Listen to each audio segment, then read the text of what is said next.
Assalamualaikum dan salam sejahtera kepada semua guru yang pengetua hormati dan banggakan. Hari ini, pengetua ingin bercakap tentang satu hakikat yang sangat indah dan sangat bermakna dalam dunia pendidikan. Guru tetap guru walau bersara.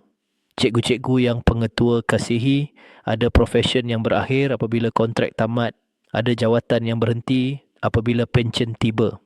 Tetapi gelaran guru tidak pernah tamat kerana menjadi guru bukan sekadar tugas rasmi tetapi identiti hidup. Guru mengajar bukan hanya di sekolah tetapi di surau, di rumah, di majlis kenduri, di perbualan harian, di setiap nasihat yang keluar dari mulut. Pengetua ingin sebut satu ayat yang benar. Ilmu yang diajar oleh seorang guru tidak bersara bersama jasad tetapi hidup dalam jiwa manusia. Cikgu-cikgu sekalian, ada guru yang bersara tetapi namanya masih disebut. Ada guru yang bersara tetapi kata-katanya masih menjadi pegangan. Ada guru yang bersara tetapi muridnya masih berkata, "Kalau bukan kerana cikgu, aku tidak akan jadi begini." Itulah bukti guru tidak pernah berhenti menjadi guru. Pengetua tahu, tahun-tahun sebagai pendidik bukan mudah. Ada hari cikgu mengajar dengan senyuman.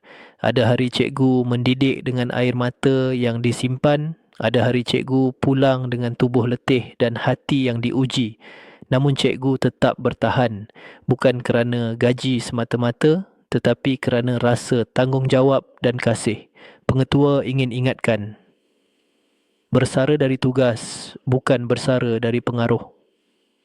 Pengaruh cikgu hidup dalam setiap murid yang cikgu sentuh, dalam setiap nilai yang cikgu tanam, dalam setiap adab yang cikgu tunjukkan, dan pengaruh itu akan terus bergerak walaupun cikgu tidak lagi berdiri di hadapan kelas. Cikgu-cikgu yang pengetua banggakan, kepada yang masih mengajar, lihatlah cikgu-cikgu yang telah bersara sebagai inspirasi. Kepada yang hampir bersara, ketahuilah pengorbanan cikgu tidak berakhir. Dan kepada yang telah bersara, pengetua ingin ucapkan terima kasih kerana tidak pernah berhenti mendidik. Pengetua ingin berkata dengan penuh hormat, seorang guru yang ikhlas tidak pernah kehilangan peranan, hanya berubah medan. Medan mungkin bukan lagi bilik darjah, tetapi jiwa manusia masih memerlukan bimbingan. Medan mungkin bukan lagi sekolah, tetapi masyarakat masih memerlukan contoh. Cikgu mungkin tidak lagi menanda buku, tetapi cikgu sedang menanda kehidupan melalui nasihat dan teladan. Pengetua ingin tinggalkan satu ayat sebagai penutup AP97 ini.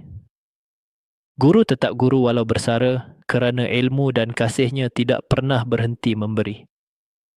Teruskan menjadi sumber hikmah. Teruskan menjadi rujukan. Teruskan menjadi doa yang hidup dalam kejayaan murid-murid.